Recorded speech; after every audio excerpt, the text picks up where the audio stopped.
Hello students, welcome to JNV competitive coaching. ఈ వీడియోలో repeated మ్యాథమెటిక్స్లో 2024లో జరిగిన ఎగ్జామినేషన్ సంబంధించిన ప్రీవియస్ ఇయర్ పేపర్ని సాల్వ్ చేద్దాము.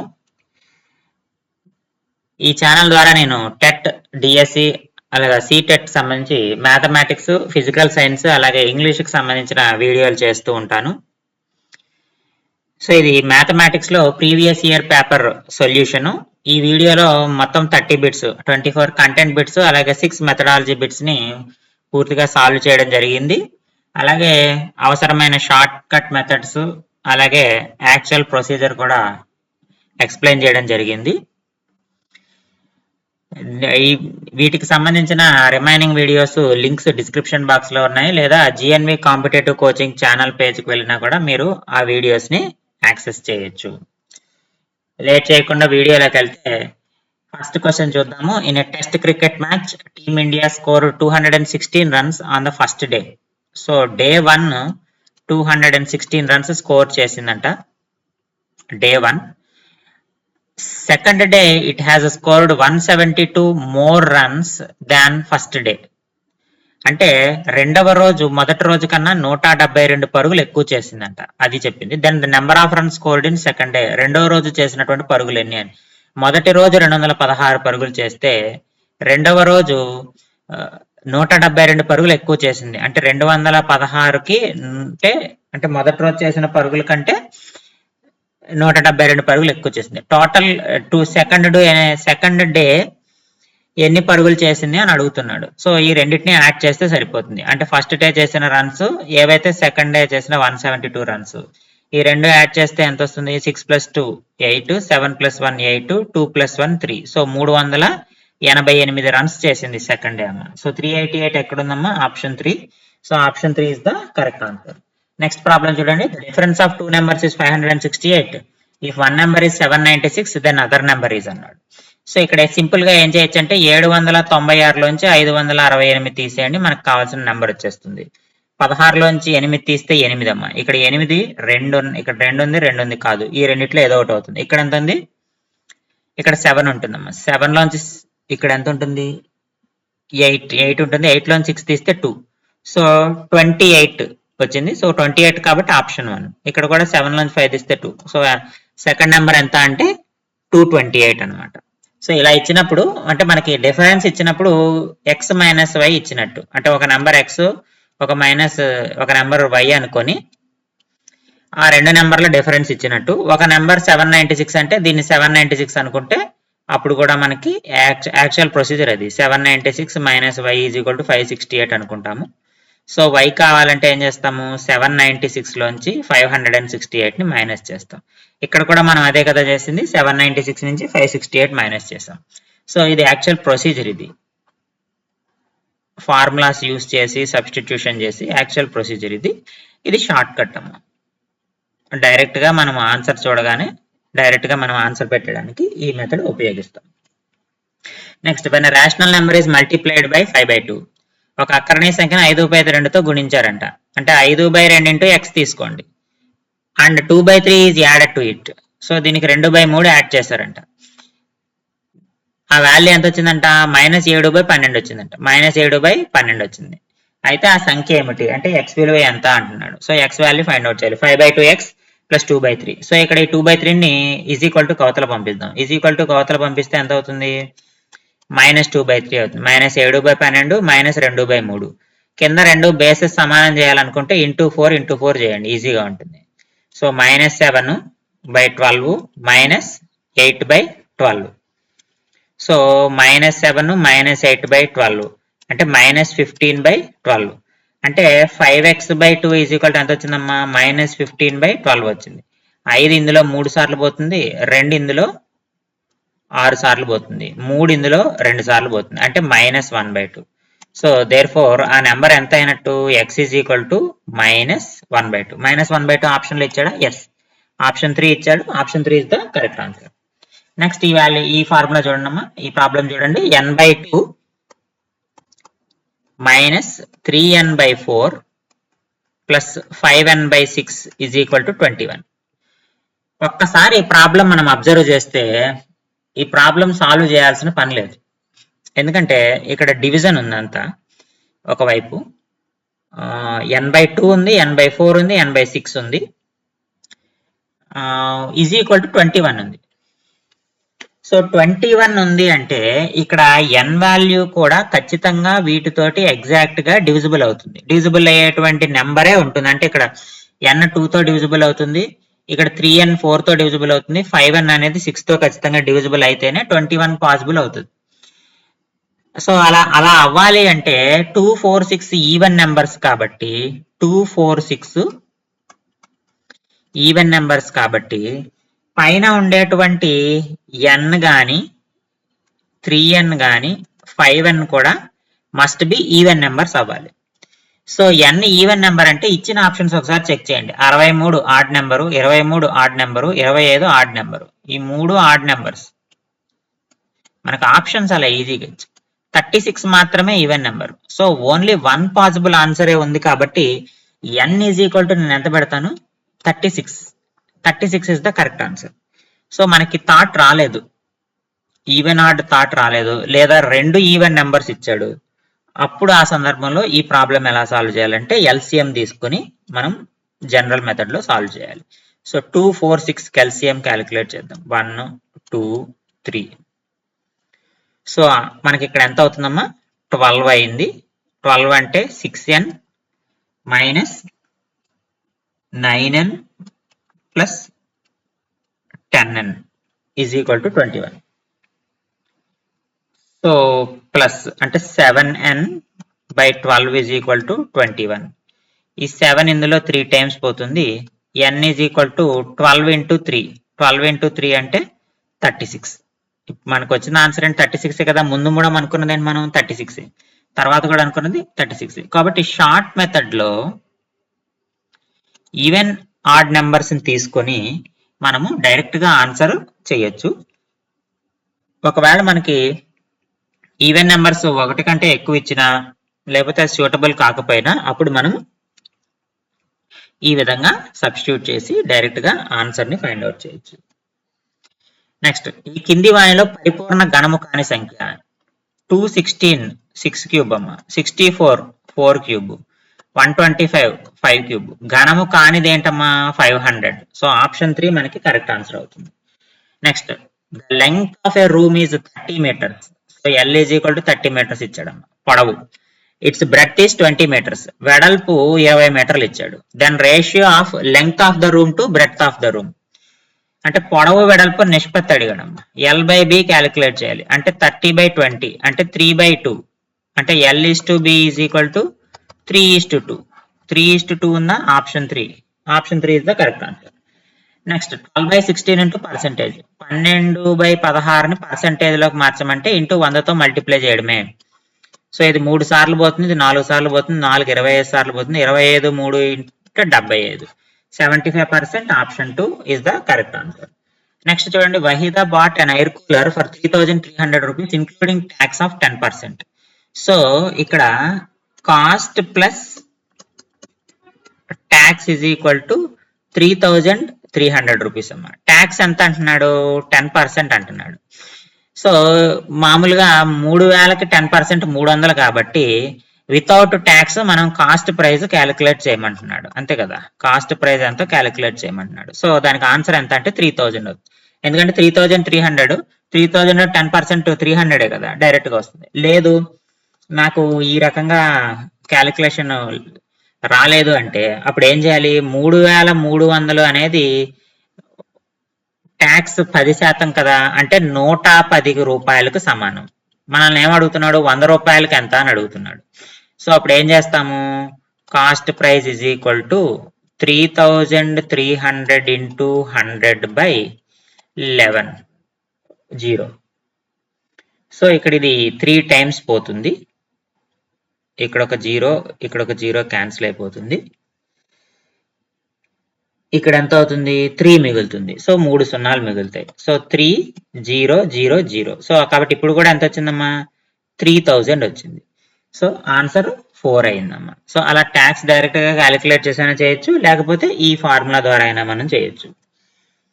Next 3500 is given at 7% interest rate.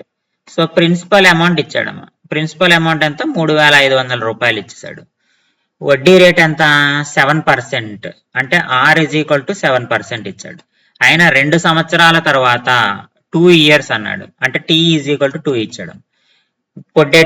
పొందేటువంటి వడ్డీ ఎంత అంటున్నాడు. సో డైరెక్ట్ గా ఫార్ములా ఉంది, I is equal to PTR by 100 చేయండి. P అంటే 3500, మనల్ని ఇంట్రెస్ట్ ఒక్కటే అడిగాడు. T అంటే 2 years, R అంటే 7 by 100 క్యాన్సిల్ అయిపోతుంది. 35 into 2 70, 70 into 7, 7 7 49, 0 ఉంది కాబట్టి 490. So I is equal to వడ్డీ ఈజ్ ఈక్వల్ టు ఎంత అవుతుందమ్మా 490 రూపాయలు. Option 3 is the correct answer. Next improper fraction. ఇక్కడ మనకి 2 5/6 ఇచ్చాడమ్మా. దీన్ని ఇంప్రాపర్ ఫ్రాక్షన్ లోకి మార్చాలి. మిక్స్డ్ ఫ్రాక్షన్ ఇది. మిశ్రమ భిన్నాన్ని అపక్రమ భిన్నంగా మార్చమన్నాడు. 2 6లు 12, 12 + 5 17/6. 17/6 అంటే ఆప్షన్ 1 మనకి కరెక్ట్ ఆన్సర్ అవుతుంది. తర్వాత rainfall in millimetres in a city for 7 days of a certain week is recorded as 1.0, 5.5, 20.5, 0.0, 2.1, 12.2, 0.0. So find the mean rainfall of the week. So ఆ వారం మొత్తానికి సగటు వర్షపాతాన్ని కనుక్కోమన్నాడు. 7 రోజులకి ఇచ్చాడు. 1 2 3 4 5 6 7. So total 7. మనం ఏం చేద్దామంటే ప్లస్ చేద్దాం అంతే. దీనికి డీవియేషన్ మెథడ్ కానీ ఏం కానీ వాడాల్సిన పని లేదు, ఎందుకంటే 2 సున్నాలు వచ్చినాయి. సింపుల్ క్యాలిక్యులేషన్ తో అయిపోతున్నాం. ఇది డైరెక్ట్ గా క్యాలిక్యులేషన్ చేసేయచ్చు. సో ఇక్కడ చూడండి 5.5 20.5, 20 + 5 25, ఈ 0.5 కలిపితే 26, 26 + 1 27, 27 + 12 29, 39, 41, 41 0.2 0.1 ఎంత అవుతుంది 41.3/7 అవుతుంది. సో దీనికి వాల్యూ ఎంత మనం ఫైండ్ అవుట్ చేయాలి. దీనికి వాల్యూ మనం ఫైండ్ అవుట్ చేసినప్పుడు ఇక్కడ చూడండి 35 5 టైమ్స్ పోతుంది కదా. ఇక్కడ ఎంత ఉంటుంది 6.3 ఉంటుంది. 6.3 అంటే 0.9, 7 9 63 కదా. సో 0.9 కాబట్టి యావరేజ్ ఎంత అంటే 5.9. Option 4 is the correct answer. Next rectangle has 8 centimeters length. 8 సెంటీమీటర్ల పొడవు ఉన్నటువంటి దీర్ఘచతురస్రం ఉంది. వెడల్పు వచ్చేసి 3.5 సెంటీమీటర్లు అన్నాడు. వాట్ ఈస్ ద పెరిమీటర్, చుట్టుకొలత ఎంత అంటున్నాడు. పెరిమీటర్ ఆఫ్ ద రెక్టాంగిల్ తెలుసు కదమ్మా, 2 × L + B అంటే 2 × 8 + 3.5, 16 + 7 23 సెంటీమీటర్లు. సో 23 సెంటీమీటర్లు ఎంత option 3. Option 3 is the correct answer.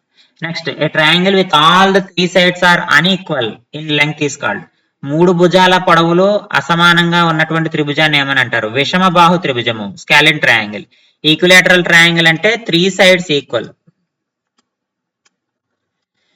Isosceles triangle అంటే 2 sides ఈక్వల్.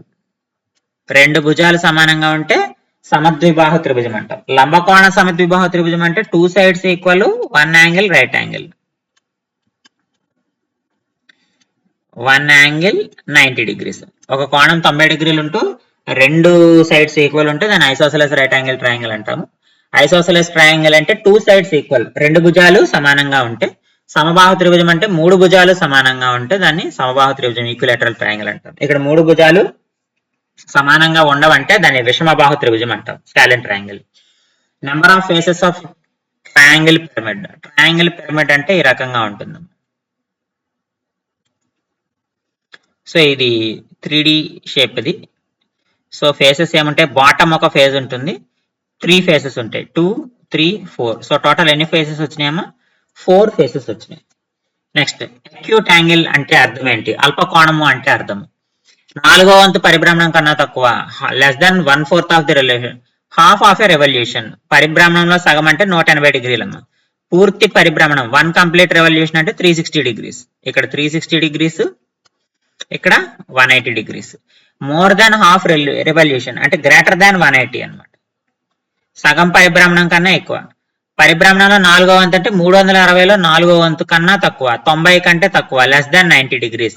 అక్యూట్ యాంగిల్ అంటే అంతే కదా, లెస్ దాన్ 90 degrees కదా, కాబట్టి ఆప్షన్ 1 అన్నమాట. తర్వాత ఏబి బార్ ఏబి బార్ కాదు, ఇక్కడ పైన యారో మార్క్ ఇచ్చాడు. యారో మార్క్ ఎప్పుడైతే ఇచ్చాడో అది కిరణాన్ని సూచిస్తుంది, రేని సూచిస్తుంది. లైన్ సెగ్మెంట్ అంటే మనము లైన్ అంటే ఇలా గీసుకుంటాం, రెండు యారో మార్క్స్ వేస్తే లైన్ అంటాం. రేఖని ఈ రకంగా చూపిస్తాము. రేఖాఖండాన్ని చూపించేటప్పుడు బార్ గీత పెడతాం, పైన పైన ఒక గీతని పెడతాం. బిందువుని ఏ గాని బి గాని చూపిస్తాం. బిందువుని చూపించేటప్పుడు ఏ ఆర్ బి రే ఏదో ఒక దాంతోనే చూపిస్తాం. రే అని చూపించినప్పుడు పైన one direction of the arrow చెప్తాం అనమాట. సో కాబట్టి ఇది ray. Next, mother has made laddus. She gives some laddus to guests and family members. Still 5 laddus remained. If the number of laddus mother gave away is L, how many laddus did she make? తల్లి లడ్డూలు చేసింది, ఆమె అతిథులు మరియు కుటుంబ సభ్యులు కొన్ని లడ్డూలు ఇచ్చింది, ఇంకనూ 5 లడ్డూలు మిగిలాయి. తల్లి ఇచ్చిన లడ్డూల సంఖ్య ఎల్ అయితే ఆమె తయారు చేసిన లడ్డూల సంఖ్య, ఇచ్చిన లడ్డూలు ఎల్, మిగిలిన లడ్డూలు 5. సో కాబట్టి టోటల్ లడ్డూలు ఎంతమ్మా?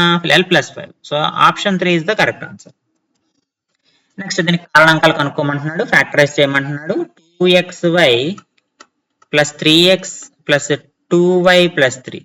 ఇక్కడ 2y ఉంది, ఇక్కడ 3 ఉంది. సో x కామన్ తీద్దాం. 2y + 3 + 1 × 2y + 3. So కారణాంకాలు ఏమైపోయినాయి? 2y + 3 × x + 1 అయింది. 2y + 3 x + y, 2x + 3y, 2y + 3 x + 1. Yes, option 3 మనకి కరెక్ట్ ఆన్సర్ అవుతుంది. నెక్స్ట్, ఇక్కడ చూడండి, simple. -3 whole to the power of m + 1 × -3 whole to the power of 5 = -3 whole to the power of 7. So ఇక్కడ నాకు -3 whole to the power of m + 1 + 5, ఎందుకంటే a power m into a power n is equal to a power m into a power n is equal to a power m + n మన అందరికీ తెలుసు. అదే ఇక్కడ రాసాం, -3 whole power 7. So -3 whole to the power of m + 6 is equal to -3 whole to the power of 7. That implies ఏం రాసుకోవచ్చు నేను? m + 6 is equal to 7 రాసుకోవచ్చు. ఎందుకని? a power x is equal to a power y అయితే x is equal to y అవుతుంది. అంటే మనకి bases equal అయితే ఎక్స్పోనెన్షియల్ ఈక్వల్ అవుతాయి. So m is equal to 7 - 6 is equal to 1. So m is equal to 1 answer అమ్మా. 1 answer నాకు option 4 ఉంది. So m is equal to 1 is the correct answer. Next, Lakshmi's father is 49 years old. So వాళ్ళ father 49 years old అంటాం. Lakshmi father. He is 4 years older than 3 times of Lakshmi's age. So ఈ 49లోంచి 4 పక్కన పెట్టండి. 49లోంచి 4 పక్కన పెట్టండి. 4 పక్కన పెట్టి 3 × x ఈ రూపంలో ఉంటుంది. లక్ష్మీస్ ఏజ్ ఎంత అంటే 3 × x - 4. ఎందుకని? 3 × 15 45 + 4 అంతే కదా. 45 + 4 ఎంత అవుతుంది? 45 + 4 ఎంత అవుతుంది? 49 అవుతుంది. సో ఇది ఫాదర్ ఏజ్ కి సమానమే కదా. కాబట్టి 49 మనము లక్ష్మీ ఏజ్ ని సమ్ XR ఇక్కడ y అనుకున్నాడు కాబట్టి y అనుకుందాము. అప్పుడు 49 ఎలా రాయొచ్చు మనము? 49 ఈజ్ ఈక్వల్ టు 3y + 4 రాయొచ్చు.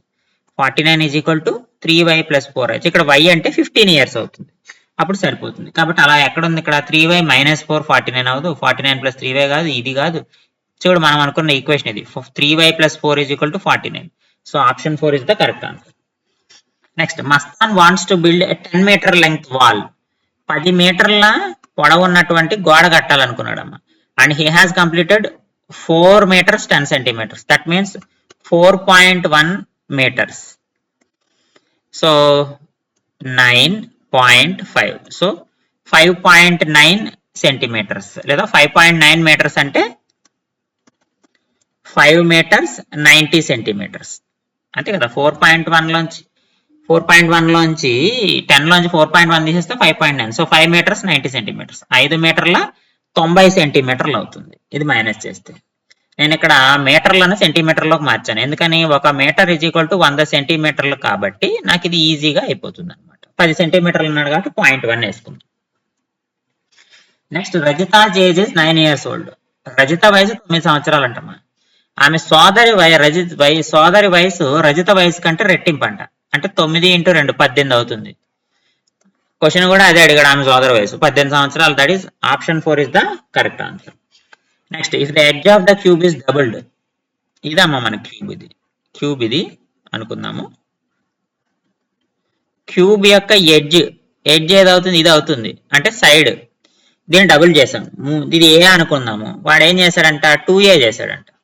2a చేస్తే వాల్యూమ్ ఎంత ఇంక్రీజ్ అయింది అంటున్నాడు, ఘనపరిమాణం ఎంత పెరుగుతుంది అని అంటున్నాడు. సో చెయ్యనప్పుడు ఏ క్యూబ్ కదా volume v1, v2 is equal to ఎంత అవుతుంది, 2a క్యూబ్ ఇంక్రీజ్ చేశాక అంటే 8a cube, that is equal to 8v1.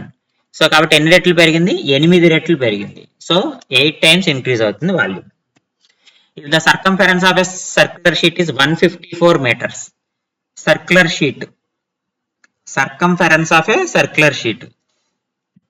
So circular sheet circumference 2πr is equal to 154 m.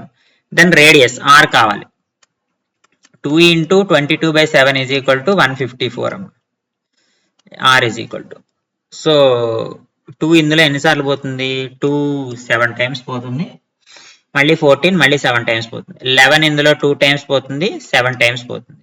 So r is equal to ఎంత వచ్చింది నాకు, 7 into 7/2 వచ్చింది, అంటే 49/2 వచ్చింది, అంటే 24.5 meters అయింది. r is equal to ఎంతమ్మా, 24.5 meters. సో ఇవి రేడియస్ అమ్మా, ఇచ్చిన సర్క్యులర్ షీట్ యొక్క రేడియస్. సో ఇవి ఈ పేపర్ లో ఇచ్చినటువంటి కంటెంట్ కి సంబంధించినటువంటి ప్రశ్నలమ్మా. నా వీడియో కానీ నచ్చినట్టయితే లైక్ చేసి, షేర్ చేసి, సబ్స్క్రైబ్ చేయండి. అలాగే మీకు ఏమైనా డౌటెడ్ క్వశ్చన్స్ ఏమన్నా ఉంటే మ్యాథ్స్ రిలేటెడ్ గా ఆ ప్రాబ్లమ్స్ ని కామెంట్ బాక్స్ లో పోస్ట్ చేయండి. వాటికి సంబంధించిన ఆన్సర్స్ ఏవైనా ఉన్నా లేదా షార్ట్ కట్ మెథడ్స్ ఏమైనా ఉన్నా చెప్పడానికి ట్రై చేస్తాను. ఇక ఇప్పటి నుంచి వచ్చేటువంటి 6 ప్రశ్నలు కూడా మ్యాథ్స్ సంబంధించిన మెథడాలజీకి సంబంధించినవి. So mathematics word is derived from the 2 Greek words. So 2 Greek words నుంచి మనకి మ్యాథమెటిక్స్ అనేటువంటి పదం ఏర్పడింది, మ్యాంథనీన్ అండ్ టెక్నీ. సో దీంట్లో మ్యాంథనీన్ అనేటువంటి పదానికి అర్థం ఏంటి అన్నాడు, దాని అర్థం ఏంటంటే లర్నింగ్. సో టెక్నీ అంటే ఆర్ట్ ఆఫ్ టెక్నిక్ అని మీనింగ్. ఆర్ట్ ఆఫ్ టెక్నిక్ అంటే ఇక్కడ ఇచ్చిందే, ఇంకొక రేపు వచ్చిన క్వశ్చన్ పేపర్ లో టెక్నీ అంటే మీనింగ్ ఏంటని అడగొచ్చు, కాబట్టి మనం అది కూడా తెలుసుకుంటాం అనమాట, ఆర్ట్ ఆఫ్ టెక్నిక్ అని. సో మ్యాంథనీన్ అంటే learning with art of technique అనమాట. అదే మనకి ఇక్కడ సింప్లెస్ట్ ప్రాసెస్ అనేది మ్యాథ్స్ లో రాదు, యాటిట్యూడ్ అనేది కూడా మ్యాథమెటిక్స్ రిలేటెడ్ పదం కాదు, అబ్స్ట్రాక్ట్ థింకింగ్ అనేది మ్యాథ్స్ లో ఒక భాగం, కానీ ఈ పదానికి అర్థమైతే అబ్స్ట్రాక్ట్ కాదనమాట. సో కాబట్టి ఆప్షన్ 2 కరెక్ట్ ఆన్సర్ అవుతుంది. నెక్స్ట్ చూడండి, mathematics develops which of the following value among the students through rationalism. హేతువాదం ద్వారా గణితం విద్యార్థుల క్రింది విలువలను పెంపొందిస్తున్నారు. సో మనకి 4 వాల్యూస్ మీద క్వశ్చన్స్ అయితే ఇస్తున్నాడు. యూటిలిటేరియన్ వాల్యూస్, ప్రయోజన విలువ అంటే డైలీ లైఫ్ లో మ్యాథమెటిక్స్ ఉపయోగం, డైలీ లైఫ్ యూసేజ్ అంటే రోజువారీ దినచర్యలో మనం ఉపయోగిస్తాం కదా. సో దినచర్యలో లెక్కలను ఏ విధంగా ఉపయోగిస్తామంటే ప్రయోజన విలువ అని అంటాం. కల్చరల్ వాల్యూ అంటే student learn by doing, student learn cultural values by doing. So cultural values ని అతను తెలుసుకొని ఎలా ఇంతకుముందు మ్యాథమెటిక్స్ ఉపయోగించేవారు, ఇవన్నీ అతను తెలుసుకోవడాన్ని మనం సాంస్కృతిక విలువ అని అంటాము. డిసిప్లినరీ వాల్యూ అమ్మ, రేషనలిజం అంటే డిసిప్లినరీ వాల్యూ అంటే తెలుసు కదా, మ్యాథ్స్ అనేది లాజికల్ థింకింగ్, అలాగే రీజనింగ్, ప్రాబ్లమ్ సాల్వింగ్, వీటన్నిటి మీద ఉంటుంది. సో ఇలాంటివన్నీ నేర్చుకోవడం వల్ల మనకి రేషనలిజం అనేది వస్తుంది. సో కాబట్టి డిసిప్లినరీ వాల్యూ అనేది కరెక్ట్ ఆన్సర్, ఆప్షన్ 3 క్రమశిక్షణ విలువ అనేది కరెక్ట్ అవుతుందమ్మా. ప్రిపరేటరీ వాల్యూ అంటే preparing for higher education, prepare for higher education అంటే, లేదా మ్యాథ్స్ మిగతా సబ్జెక్ట్స్ తో ఎట్లా ఉపయోగపడుతుంది, మ్యాథ్స్ యొక్క అప్లికేషన్స్ ఏంటి, సైన్స్ అండ్ టెక్నాలజీలో మ్యాథ్స్ యొక్క ఉపయోగం ఏంటి, ఇవి మనం నేర్చుకునేటట్టు దాన్ని ప్రిపరేటరీ వాల్యూ, సన్నాహక విలువ అంటాం. కాబట్టి ఇచ్చిన ఆప్షన్స్ లో కరెక్ట్ ఆన్సర్ ఏంటంటే రేషనలిజం అనేది ఎలా తెలుస్తుంది, గణితం విద్యార్థుల్లో ఏ విలువను పెంపొందిస్తుంది అంటే క్రమశిక్షణ విలువ, డిసిప్లినరీ వాల్యూ.